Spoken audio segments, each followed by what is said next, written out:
नमस्कार विद्यार्थी मित्रांनो, स्वागत आहे तुमचं अँबिशन अकॅडमी या ऑनलाईन प्लॅटफॉर्मवर। आज आपण इंडेफिनिट प्रोनाउन पाहणार आहोत। अतिशय महत्त्वाचे प्रोनाउन आहे आणि याबद्दलची संपूर्ण डिटेल माहिती आपण रूल क्लिअर करून घेणार आहोत। सर्वप्रथम तुम्हाला काय करायचं आहे तर याचे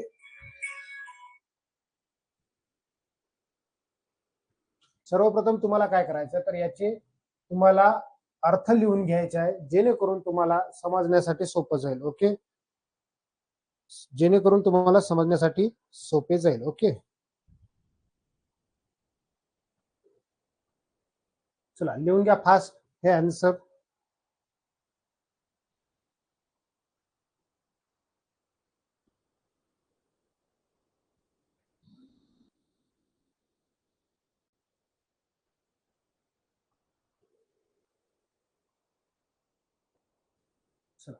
समजलं याचा अर्थ काय होते, मी तुम्हाला प्रत्येकाचा अर्थ तुम्हाला क्लिअर करून दाखवतो। पहा, समवन म्हणजे होते कोणी एक, समबडी म्हणजे होते कोणी एक, समथिंग म्हणजे होते काहीतरी, सम म्हणजे होते काही, एव्हरी म्हणजे सर्वजण, एव्हरीथिंग म्हणजे सर्व काही, एव्हरीवन म्हणजे सर्वजण। त्यानंतर नन, नन म्हणजे काय होते, नन म्हणजे होते काहीही नाही। त्यानंतर नो वन म्हणजे कोणीही नाही, नो बडी म्हणजे कोणीही नाही, नथिंग म्हणजे काहीही नाही, ऑल म्हणजे काय सर्व, फ्यू म्हणजे काही। आता हे जे सर्वनाम आहे, हे सर्वनाम काही एकवचनी स्वरूपात वापरतो आपण, काही अनेकवचनी स्वरूपात वापरतो। कधी कधी याच्यासोबत अनेकवचनी नाव जरी आलं तरी आपल्याला क्रियापद एकवचनी वापरावे लागते। समजलं का? तर मग याला आपण रूल स्टेप बाय स्टेप संपूर्ण क्लिअर करणार आहोत। हे एवढं तुम्हाला लिहून घ्यायचं आहे, नोट करायचं आहे। ऑल हे एकवचनीमध्ये बी येते, अनेकवचनीमध्ये बी येते। मग वापरायचं कसं, एकवचनी वापरायचं की अनेकवचनी वापरायचं, याच्याबद्दल टोटल डिटेल आपण माहिती पाहणार आहोत। फ्यू हे एकवचनीमध्ये बी येते, अनेकवचनीमध्ये बी येते। सम हे एकवचनीमध्ये बी येते, अनेकवचनीमध्ये बी येते। मग वापरायचं कसं, एकवचनी कसं आहे सर, अनेकवचनी कसं आहे, हे आम्हाला क्लिअर करून द्या। त्यासाठी संपूर्ण नियम आपण जे आहे इंडेफिनिट प्रोनाउनची क्लिअर करून घेणार आहोत। ओके, समजलं एवढं? मग हे इंडेफिनिट प्रोनाउन आहे काय, वाक्यातून आपण कोणत्या सर्वनामाला बोलत आहे, कोणत्या व्यक्तीला, कोणत्या सर्वनामासाठी बोलत आहे, हे वाक्यातून स्पष्ट होत नाही।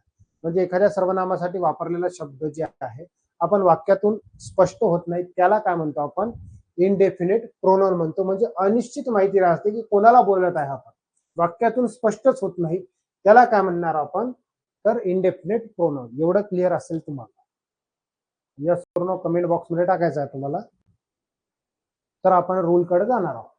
क्लिअर आहे?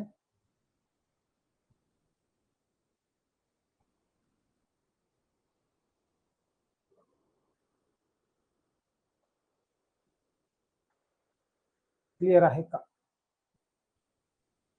समोर जायचं, येस और नो कमेंट बॉक्स मध्ये आन्सर आले पाहिजे।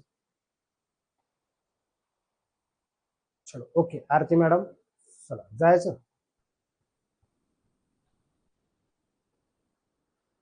चला बाकीचे फटाफट कमेंट बॉक्स मध्ये टाका, जायचं का?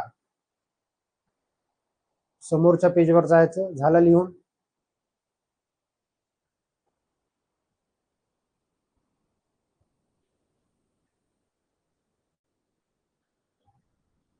चलो प्रदीप सर बी म्हणत आहे जायचं। Very good very good very good. आता वाक्यातून स्पष्ट होत नाही, जनरली पहा, लक्ष द्या, समवन हे जे शब्द आहे जिथे एक येते हे एक वचनीसाठीच राहते, समवन, समबडी, ओके, समथिंग काहीतरी। आता पहा, काही वाक्य देतो तिथं तुम्हाला समजून जाईल। जर मी असं म्हटलं somebody is present in the class, कोणीतरी क्लासमध्ये प्रेझेंट आहे, कोणीतरी क्लासमध्ये प्रेझेंट आहे। मग कोण आहे क्लासमध्ये प्रेझेंट, आपल्याला काही समजलं का याच्यातून? नाही समजलं। काही समजलं का? नाही। कोण प्रेझेंट आहे वाक्यातून, कळालं का? नाही। कोणाचं नाव निघालं का? नाही। मग अशा वेळेस हे जे सर्वनाम आहे ते अनिश्चित सर्वनाम आहे।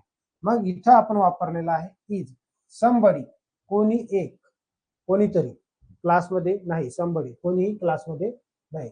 समजलं, किंवा मग क्लासमध्ये आहे अशा पद्धतीने आपल्याला म्हणायचं somebody is present in the room, म्हणजे कोणी एक क्लासमध्ये आहे.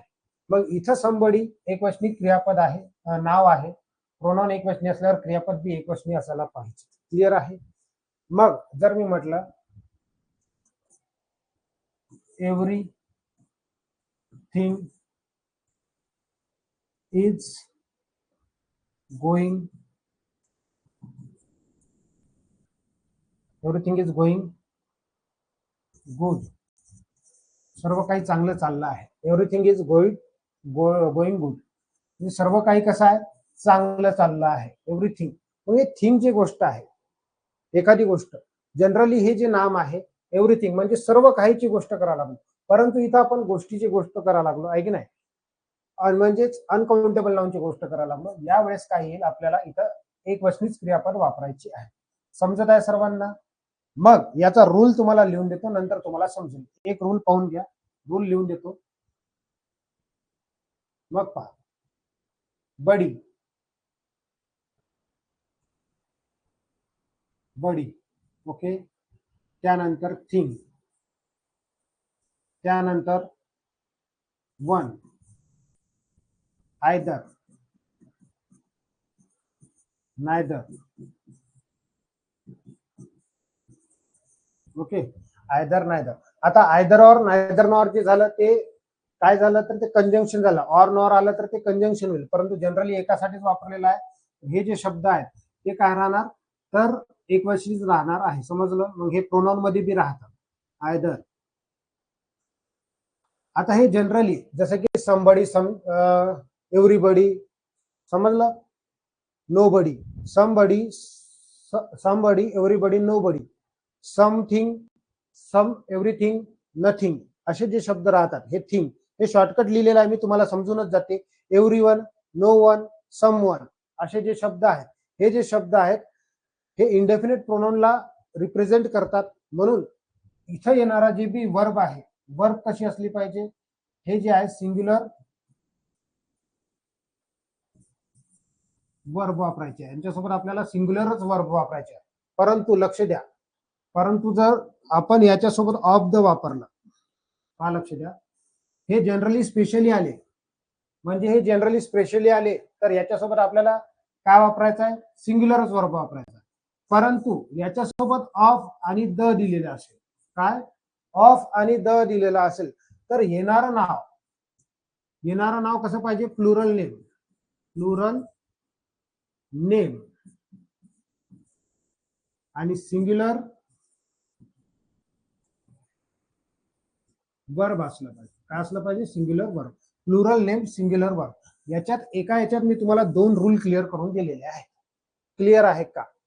पाच शॉर्टकट मध्ये आपल्याला लिहून घ्यायचं आहे. समथिंग, एवढे सारे शब्द तर आपण लिहू शकत नाही, मग तुम्हाला समजून जाते. Somebody, nobody, everybody, something, nothing, everything, हे जे आहेत कोणते प्रोनाउन आहेत, तर इंडेफिनिट प्रोनाउन आहेत. समवन, नो वन, एव्हरीवन, हे जे प्रोनाउन आहेत कोणते आहेत, इंडेफिनिट प्रोनाउन आहे. जर हे जनरली आले तर सिंग्युलरच वर्ब वापरायचे आपल्याला. आणि ऑफ द सोबत आले तर येणारं नाव जे आहे, येणारं नाव कसं असलं पाहिजे, आपल्याला प्लुरलच नेम पाहिजे. परंतु येणारी क्रियापद कशी असली पाहिजे, सिंग्युलर असली पाहिजे. एवढं कळालं का? Yes or no comment box मध्ये सांगायचं आहे. एवढं कळालं का? एवढं कळालं असेल तर आपण समोर जाऊन मी तुम्हाला काही प्रश्न देतो, ते सोडवायचे आहेत. ते सोडवल्याच्या बाद तुमचं इंडेफिनिट प्रोनाउन टोटली क्लिअर होऊन जाईल.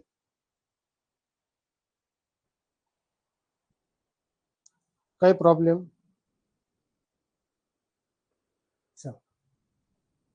समजलं का? हे पहा, एवढा शॉर्ट रूल लिहून दिलेला आहे इंडेफिनिट प्रोनाउनचा.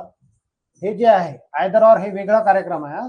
हे त्याच्यासाठी मी त्याच्यामध्ये टाकलं, म्हणजे तुम्हाला आयदर ऑरच्या समोर ज्यावेळेस आपण पाहणार त्याला आपण काय म्हणणार, तर distributive pronoun. Okay.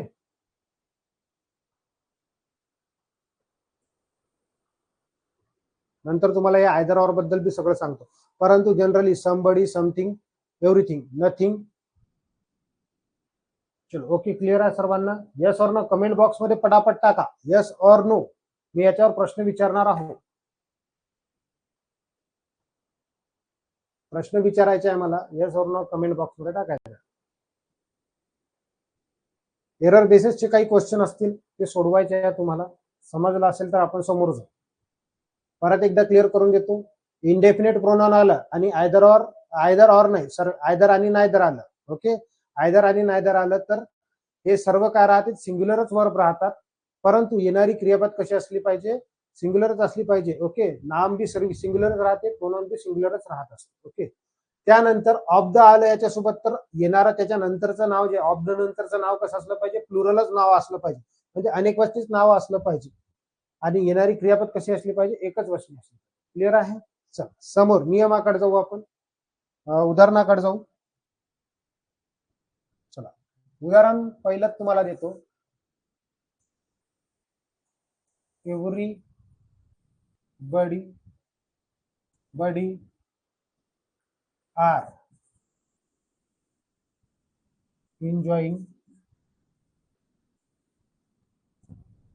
the trip.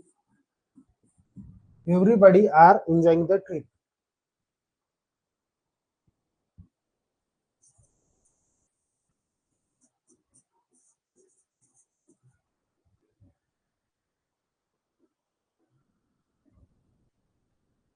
Everybody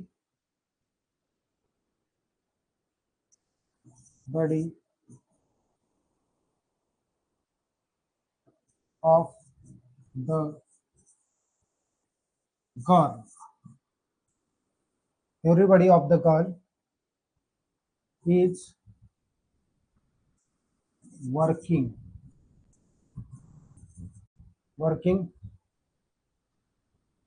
in this company.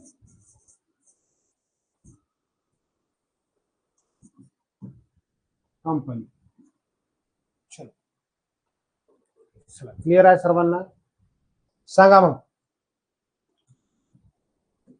सांगा पहिलं वाक्य बरोबर आहे की चुकीचं आहे, दुसरं वाक्य बरोबर आहे की चुकीचं आहे, सर्वांना सांगायचं आहे. कशा पद्धतीने आपल्याला सोडवायचं आहे. Everybody of the girls is working in this company आणि everybody are enjoying the trip. चला पटापट आन्सर आले पाहिजे. तुम्हाला क्लिअरच होऊन जाते, संपूर्ण रूल क्लिअर होऊन जाते, इंडेफिनेट प्रोनाउन टोटली क्लिअर होऊन जाते तुमचा. Yes or no comment box मध्ये टाकायचा आहे तुम्हाला. चला पहिल्या ह्याच्यात आरच्या जागेवर इज पाहिजे, व्हेरी गुड. इथं काय पाहिजे आपल्याला, आरच्या जागेवर इज पाहिजे, व्हेरी गुड. हे सर्व सर्वनाम कसे आहेत, तर एक वचनी आहे. व्हेरी गुड आरती मॅडम, सर्वांना समजलेलं असेल. समोरचं वाक्य पहा, याच्यामध्ये काय आहे, दुसऱ्या क्रमांकाचं वाक्य. फास्ट पैकी आन्सर आले पाहिजे. Everybody of the girl is working in this company, म्हणजे सर्व जे गर्ल आहे कुठं काम करत आहे, या कंपनीमध्ये. व्हेरी गुड आरती मॅडम. चलो very good Anjana madam, very good. सर्वांना समजलेलं आहे. इथं काय पाहिजे आपल्याला, गर्ल नाही पाहिजे तर गर्ल्स पाहिजे. Very good. काय पाहिजे, गर्ल्स पाहिजे. ऑफ दच्या नंतरचं जे बी नाव येईल ते कसं असलं पाहिजे, अनेक वचनी असलं पाहिजे. आणि येणारी क्रियापद जे आहे, इथं जर मी आर म्हटलं असतं तर जमलं असतं का, नाही. हे इजच बरोबर आहे, 100% तुम्हाला क्लिअर. गर्ल्स येते. चलो ओके, काय येते, गर्ल्स येते. Very good. सर्वांना नियम क्लिअर आहे, काहीच अवघड नाही आहे. एकदा जर तुमचा अभ्यास झाला, नियम क्लिअर झाला, तर तुम्ही सहज पोस्ट काढू शकता समोरचा. आयदर ऑफ द गर्ल,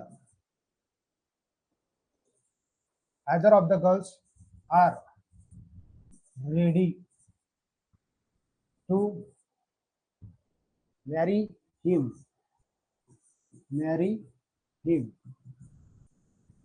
चला सांगा, हे वाक्य बरोबर आहे का.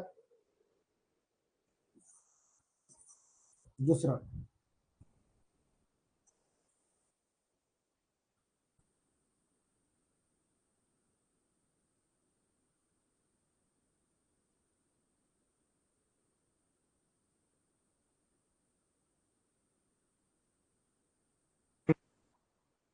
R playing.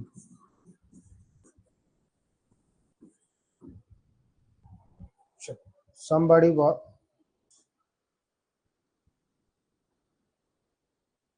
some of the करायला, some of the boys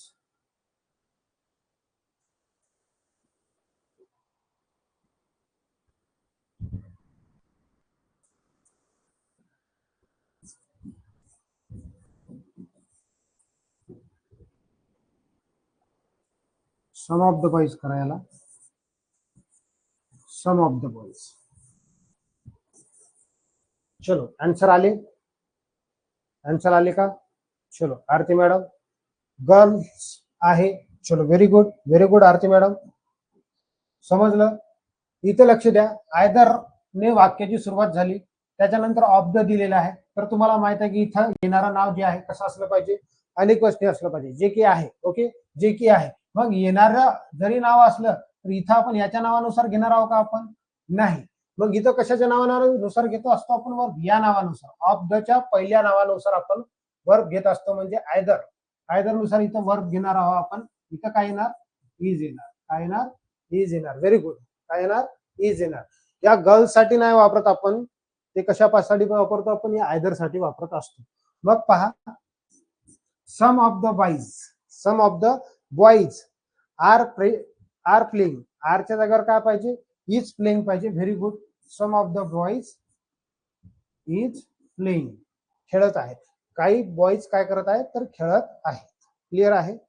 मग इथं लक्ष द्या, हे जे ऑफ आहे, हा एक करता झाला, हा एक करता झाला, म्हणजे दोन करते राहतात वाक्यात, पहिला करता दुसरा करता. मग असे काही प्रोनाउन राहते, पहिल्या कर्त्यानुसार आपल्याला इथं वर्ब वापरावी लागते. मग इथं सम म्हणजे कोण? कोणी. ओके, कोणी म्हटल्यावर काय येईल? तर एक वचनी क्रियापद येईल. Very good. समजलं? समजायला तुम्हाला? मग इथं कधी कधी काय करतात? ते इथं बॉयज करतात. समजलं पाहिजे. चला, क्लिअर आहे. मग मी म्हटलं ऑल इज वेल, तुम्ही ऐकलेलं आहे, ऑल इज वेल. दुसरी गोष्ट आहे ऑल आर वेल आणि ऑल स्टुडंट्स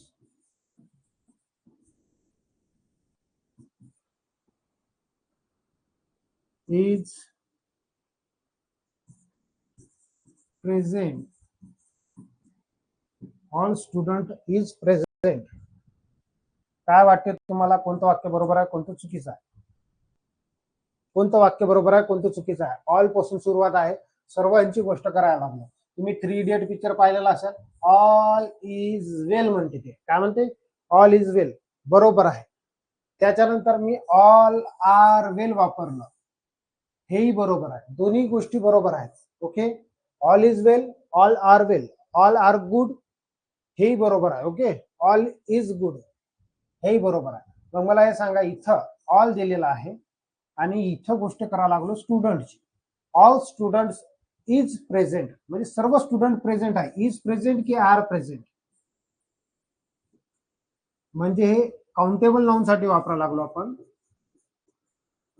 काउंटेबल नामासाठी ज्यावेळेस आपण वापरतो, काउंटेबल नामासाठी वापरतो म्हणजे स्टुडंट्स अनेक वचनी आहे, तर येणारी क्रियापद कशी असली पाहिजे आपली? तर अनेक वचनी असली पाहिजे. म्हणजे इथं काय येईल? All are present.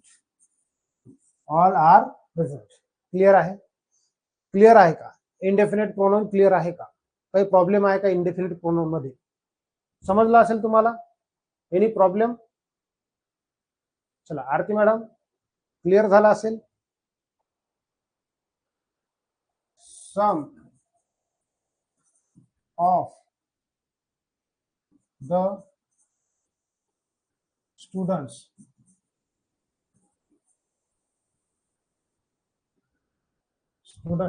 इज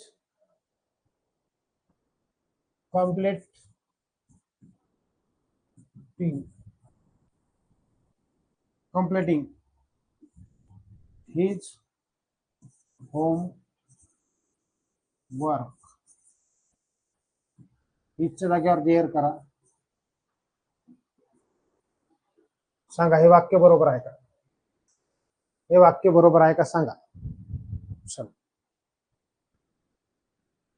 हे वाक्य बरोबर आहे. Some of the girls.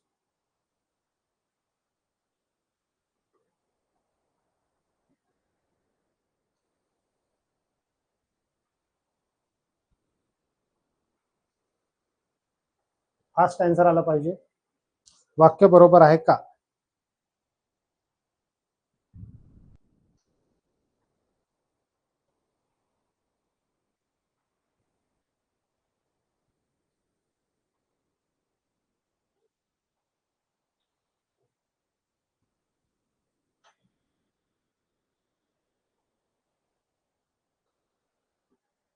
चला पटापट सांगा. Some of the students is completing their homework.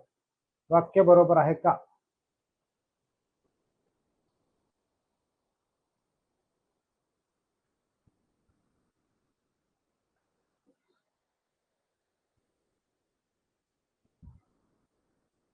चला सांगा, काय वाटते तुम्हाला? कन्फ्युजन कुठं वाटायला लागलं तुम्हाला? वाक्य कशा पद्धतीने वाचायचं आहे मी तुम्हाला सांगायला लागलो. समने वाक्याची सुरुवात झाली, तुम्ही वाक्य वाचायला लागले, एरर बेसिसचे क्वेश्चन सोडवा लागले. काय करणार आहोत आपण? सम. तुम्हाला माहित आहे सम सोबत आला ऑफ द. ऑफ द आलं तर अनेक वचनी नाव पाहिजे. बरोबर आहे. अनेक वचनी नाव जरी असलं तरी इथं सम पासून आपण याच्यासाठी वापरायला लागलो. बरोबर आहे. एक वचनी क्रियापद. इथपर्यंत तुम्हाला क्लिअर आहे? इथपर्यंत तुम्हाला समजलं असेल. मग कम्प्लिटिंग देअर होमवर्क. मला हे सांगा, हे देअर जे आहे अनेक वचनी सर्वनाम आहे. ज्या वेळेस क्रियापद हे पहा, वर्ब सिंग्युलर वर्ब येत असेल, सिंग्युलर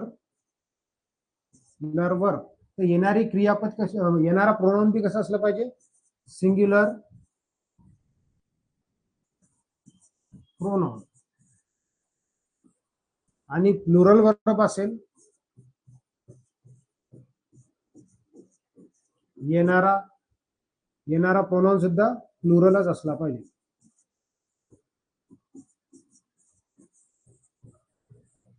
क्लिअर आहे? हे संपूर्ण इंग्लिशची गोष्ट करा लागलो. ही संपूर्ण इंग्लिशची गोष्ट करा लागलो. हा रूल तुम्हाला लिहायचा आहे. बरोबर आहे, बरोबर आहे म्हणत आहे, परंतु चेक करा. सिंग्युलर वर्ब सिंग्युलर प्रोनाउन यायला पाहिजे, प्लुरल वर्ब प्लुरल प्रोनाउन यायला पाहिजे. परंतु देअर हे अनेक वचनी आहे, तर मग काय करायला पाहिजे आपण? हिज किंवा हर हे दोन यायला पाहिजे. या दोन पैकी काही तिथं ऑप्शन मध्ये असू शकते. म्हणजे some of the students is completing her किंवा हिज होमवर्क. क्लिअर असेल? आता क्लिअर झालं का? Singular verb singular pronoun, plural verb plural pronoun. नेहमी लक्षात ठेवायचं, याच्यानंतर वर्ब नंतर येणारा प्रोनाउन या रूल नुसार चालते. Singular verb singular pronoun, plural verb plural pronoun. एवढं क्लिअर आहे? समजलं मग आजचा पार्ट? इंडेफिनिट प्रोनाउन तुम्हाला टोटली क्लिअर झाला असेल अशी आशा आहे. Yes or no comment box मध्ये टाकायचं आहे. जर समजलं असेल तर आपण समोर आता उद्याच्या पार्ट मध्ये आपण काय पाहणार आहोत, तर आपण उद्याच्या पार्ट मध्ये डिस्ट्रीब्युटिव्ह प्रोनाउन पाहणार आहोत, डेमॉन्स्ट्रेटिव्ह प्रोनाउन पाहणार आहोत. ओके, हे दोन्ही प्रोनाउन आपल्याला क्लिअर करायचे उद्याच्या पार्ट मध्ये. रात्रीला युट्यूबवर लाईव्ह लेक्चर राहील आपले. ओके, लाईव्ह लेक्चर मध्ये एका चॅनलवर आपण काय पाहणार आहोत, तर श्रव्यास पाहणार आहोत. आणि एका चॅनलवर आपण काय पाहणार आहोत, तर एका चॅनलवर आपण पाहणार आहोत वैवाही. ओके, दोन्ही चॅनलवर आपण वेगवेगळे लेक्चर टाकणार आहोत, तर दोन्ही चॅनलवर तुम्हाला पाहायचं आहे. ओके, चला भेटूया आपण समोरच्या व्हिडिओमध्ये. धन्यवाद.